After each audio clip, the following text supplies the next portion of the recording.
Hello, everyone, and welcome to episode 2 of the Power of More podcast. I'm Travis Morrow, CEO of Storelocal, and with us this afternoon, we've got 3 Storelocal Storage operators, Pam Dominique, Dane Elefante, Drake Schmid.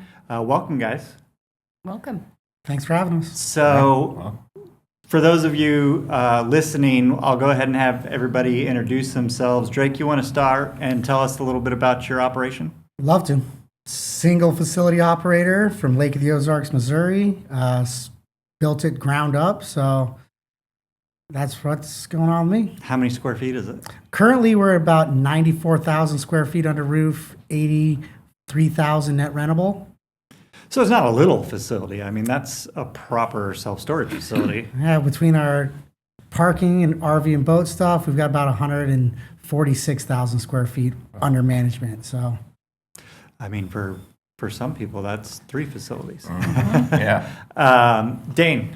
I'm the COO at Platinum Storage Group. I've been in the storage industry my whole life. Started at 16 doing feasibility studies. I've been a site manager, regional manager, director of marketing, director of ops, and now I'm running all aspects of the company. But we operate in 8 states. We're about 40 locations, a little over 40 locations, and we're a vertical self-storage company. So we do development, consulting, management, you name it, storage. We do it.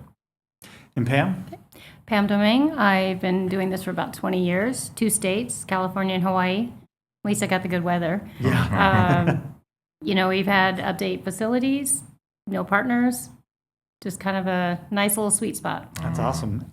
So you don't have to worry about snowplows. No. What's the snowplow? Exactly. Well, today we want to talk about Storelocal Storage, of course, but specifically with operators of kind of 3 different sizes, if you will, small single store, medium, and large with Dane and Platinum.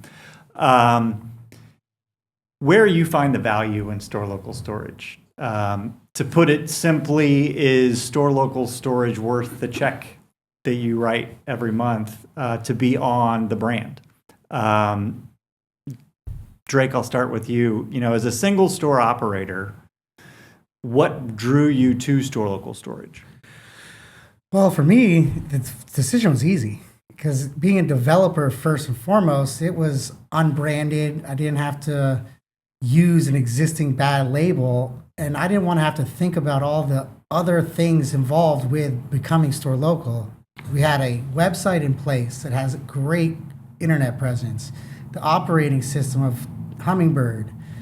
All of the things compiled together made the decision really easy, honestly, because that was one less step to worry about besides the construction, the underwrite, all those components in development. That made my decision a lot easier just to use that package. We also use Noki in our whole facility, and that was really the deciding factor, was the fact that I had faith that your guys' software was the best integrated with the Noki systems.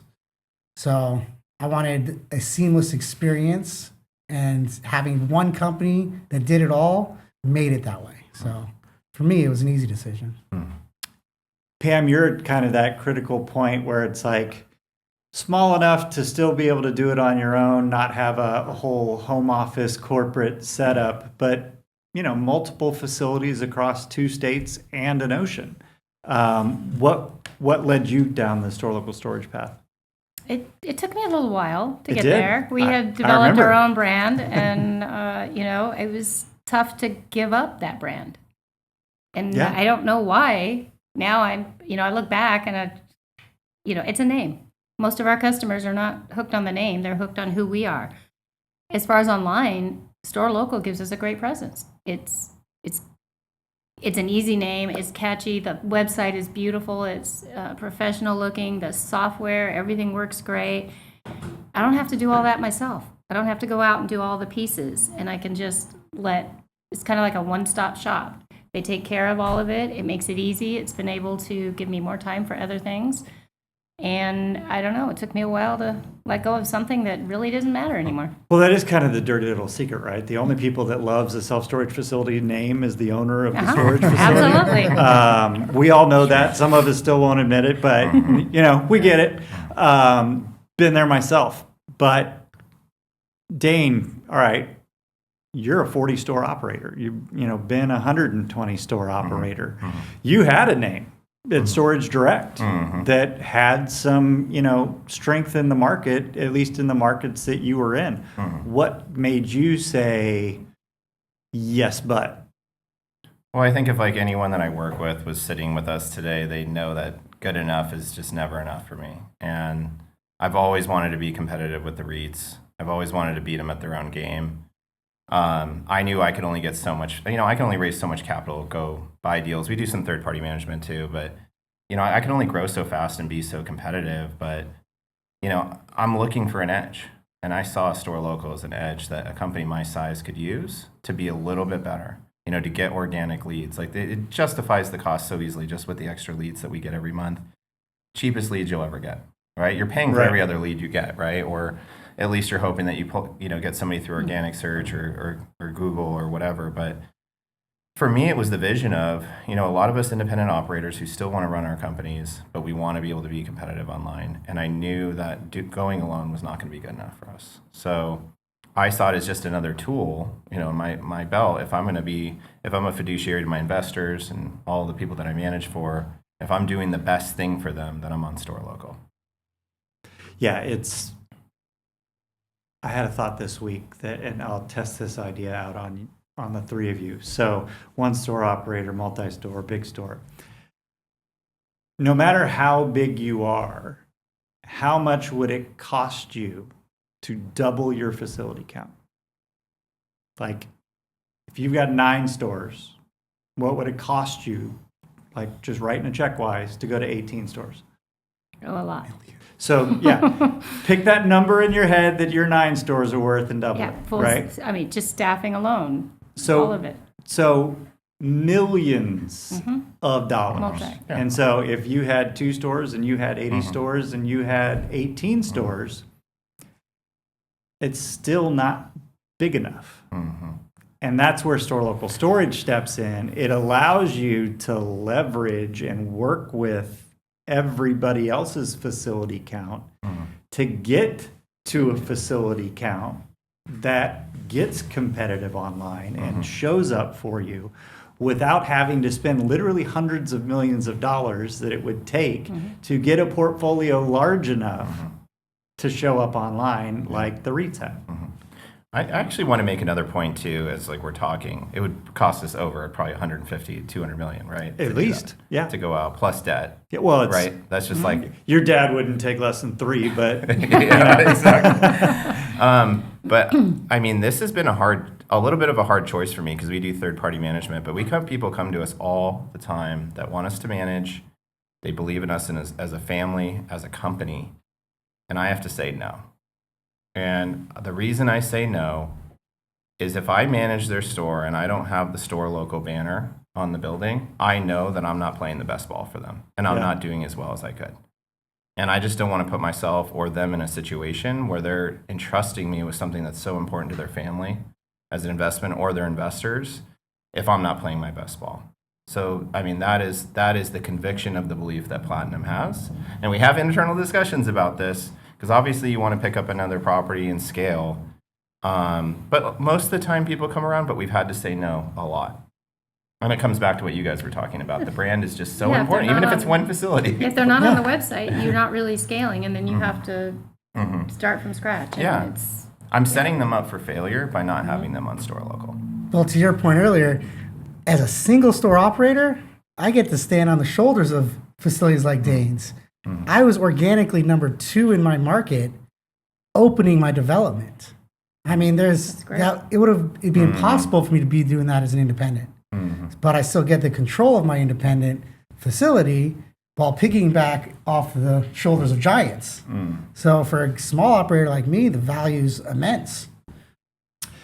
Was this your first facility ever? Have you ever owned storage before? Never owned storage. I was in residential real estate and I jumped in the deep end and there was no good opportunities when I entered the market. I entered during that COVID rush of 2020 and there was nothing also at the caliber of facility I wanted to purchase. Not only were the prices outrageous, but there was nothing really good. It was mostly mom and pops, no climate control, all drive ups. So I didn't know what I was doing. I just jumped in and built something, which turned out to be a great decision because now I have a great product that's like nothing in my market. And it piggyback off what you said too, is like you're ultimately on the same tech stack I am. You didn't have to go and be like, oh, what do I grab off the shelf here and do here? Like it was all like we're both using the same systems mostly. Maybe I have like an extra revenue system or something like that, but in general we're on the same stack. And so you didn't have to go pick all that out by hand. Put your finger to the wind and hope that you picked Or up the Right. mental headache of putting together the Frankenstein. Mm-hmm. I have one company I can talk to with great representatives. And one thing we don't talk about a lot is how you guys actually listen. In Tenant, they want operators to be happy with the product. I've made multiple small suggestions, even as a single operator, that have been implemented in the software and in the technology, which is great to know that you guys are out for our best interests. So it's been Well, awesome. and for some operators, and not everybody has to take advantage of it. And again, that's the choice that we kind of operate that ethos, if you will, of the operator choice. But for somebody like you, single store, new to the industry, did you find our playbook at all useful? I mean, there was so much going on. The playbook was great. I literally run my entire facility with one manager. I just brought that manager on 6 months ago. So for me, the playbook was great because it gave me kind of a base guide, but everything else was all together already, so I didn't have to worry about it working. I had so much other stuff to worry about because we built in phases. It's been a constant development every year with more buildings, more units, and more growth. And to kind of reiterate, 84,000 square feet with one manager, you couldn't do that without good software and the integration and the lead funneling coming through the websites and the presence. So for me, yeah, Store Local's been an amazing value. For those of you listening that may not know what the playbook we're referring to is, that is the Storelocal Storage version of the store operations manual, which is for everybody. Everybody's got a version of it for their own operations, but it is the operator's Bible for how to run your store daily, weekly, monthly, the entire package. And at Store Local, we actually took from some of the top Store Local members, including Dane, that were generous enough to share with us their store operations manual. We picked the best parts from all of those operators and packaged it up into our own store operations manual that we call the playbook, so that we can hand it to operators like Drake and say, hey, welcome to the industry, but here's the best practices as we know them to be for how to run a self-storage facility. There's some value there. It took me a year or so to learn that back in the day. Yes. And I mean, you share our playbook with your operators too, or your managers too, don't you? And you have a lot of experience running stores in the industry. Should we be honest, making those manuals is the bane of my existence. I gotta lie, it really is. Probably my worst experiences in my business career was putting those together. Well, and I will tell you, keeping them updated, producer Emily, that is one of her many jobs for us, and she would agree with you that it is the bane of her existence as well. So let's get to the money part, because that's what we really want to. Every operator is like, all right, what's my ROI? I hear that all the time. The full Storelocal Storage program, including Hummingbird, the platform, the playbook, all of that, we're charging $1,500 a month for it.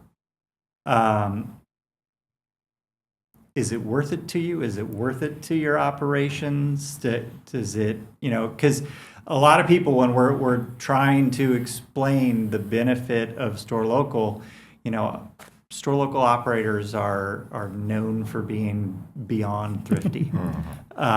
We all are. But whenever you bring that up to them, it's like, pick them up from the ground, they've had a heart attack kind of deal. What would you say to a Store Local, potential Store Local operator about the cost of the brand versus the benefit? There's a difference between price and value. Just like customers coming to our facility, having the cheapest price doesn't mean there's value. All the components together between tenant protection, processing fees, we're 100% credit card or debit card based. That savings alone pays for the membership. Now I don't have to worry about developing websites, integrating websites with my property management software, paying for all of it's one thing, and the value I get out of it's way more than the price. So for me, it's easy. Yeah, I mean, I think that's an understated thing about the brand is the corporate overhead. There's savings there, especially for smaller operators, but even us, we used to argue over signage. Like everyone got a voice, oh, we made a decision, but Skip didn't hear yet, so we better, no, we're changing. Like we know the specs of our what signage. What the sign's going to be, yeah. It's one person approves it, or maybe 2 people approve it now. It saves time there. All the integrations, that all takes time to do and to maintain. Everything's coming as like one piece. And I mean, just that alone, that's another savings. But what I'm going to say too is $1,500 sounds like a lot, and you and I would actually probably disagree on how we lay it out, because I'm kind of a finance guy a little bit. I'm going, okay, this is $1,500, but it's all over your P&L. It's all of your financials. It's not just one thing. And I only allocate a certain amount to the actual lead generation of Storelocal. I would be spending more buying all those components separately than I'm getting them together. And I think that's what most people don't realize, because they put it in one line item on their P&L and they go, I'm spending $1,500. Well, you're spending $2,500 or $2,000 right now. They're just in different places in your P&L and coded to different areas. It's an excellent point, because I am a finance guy too, and I also allocate, believe it or not, part to marketing, part to G&A, part, I spread that out. In the actual accurate bucket that it belongs in, but it's all included in that bundle designed to just make it easy for people. Yeah. And users, anyone can allocate it however they want, right? Exactly. It's $1,500 no matter how you allocate it. So the one thing people focus on is they call it the expense, but they're not looking at the revenue side of it and the NOI side of it. And you increase your NOI. Preach. And and you can't just say it's an expense. You get a couple leads a month and it pays for it. A couple rentals a month. Well, I mean, the average tenant, right, is $2,200 lifetime value. It varies, right? You have some facilities where it's up to $5,000, and some that are maybe a little bit lower. I have a customer who's been there since 1976. So yeah, there you go. I could not.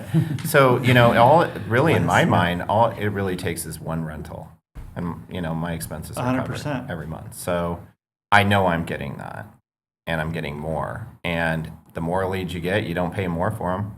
You pay the same amount. It's not like Sparefoot where you got to pay 1.5 or 1.6 times. No, it's a flat fee that the more leads you get, the less you divide a higher number into that same number no matter what. So my hope is as this thing continues to grow, and we're 100, 200,000, whatever we're going to get to, that number just keeps shrinking of how much our leads cost. Well, we're going to get there, and it's, time is on our side from that standpoint, because as you guys know, the self-storage industry is kind of been trailing along the hospitality industry for, we're like 15, 20 years behind, depending on how you measure it. But whatever happens in the hospitality industry is going to happen in the self-storage industry historically. It's just kind of how that has worked, and we're just kind of lagging behind them.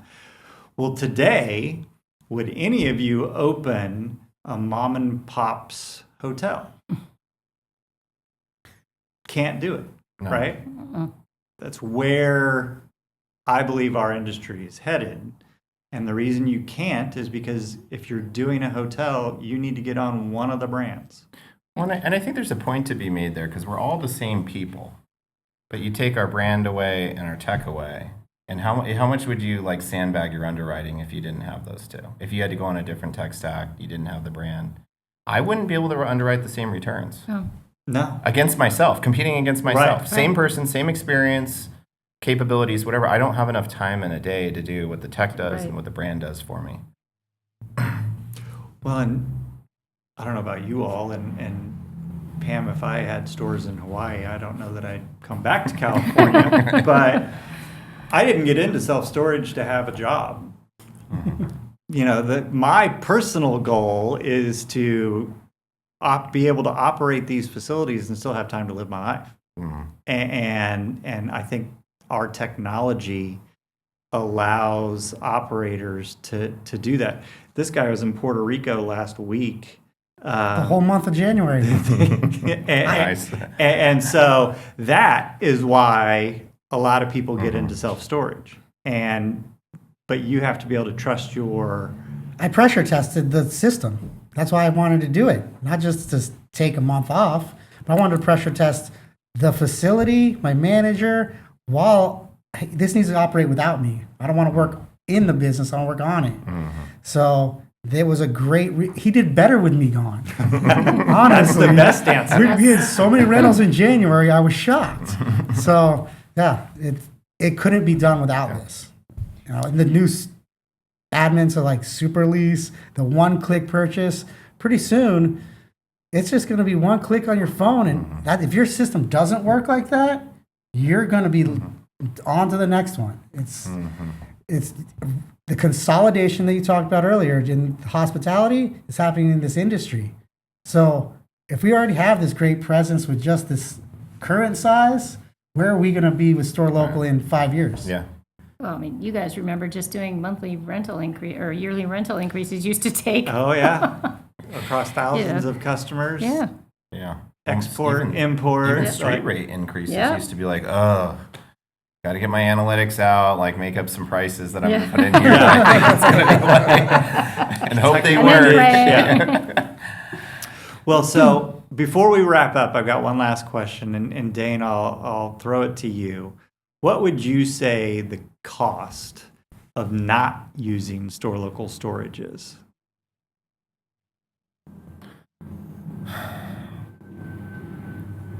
I mean, we would not be the operator we are today without Storelocal. And it would be taking a major tool that I have in my tool belt to be successful and to earn returns for my investors away from me. And I'd be scrambling to find a tool to replace it. Or something, either an operational income line item or something like that to make up for the lost leads, you know, our ability to be just visible day one on Google.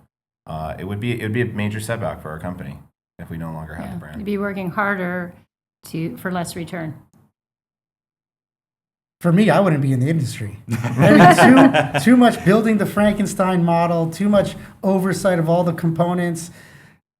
The system and the operations in a box made it to where I could make it so effortless that I could continue developing, building it, and still getting those leads, still getting those conversions, still filling up fast. So I couldn't have done it without Storelocal. I would have left the industry and just sold a CO deal. Well, that's the perfect message to end on. Thank you guys for joining us on the Power of More podcast today. And thank you, everybody, for listening and watching at home. Have a great day.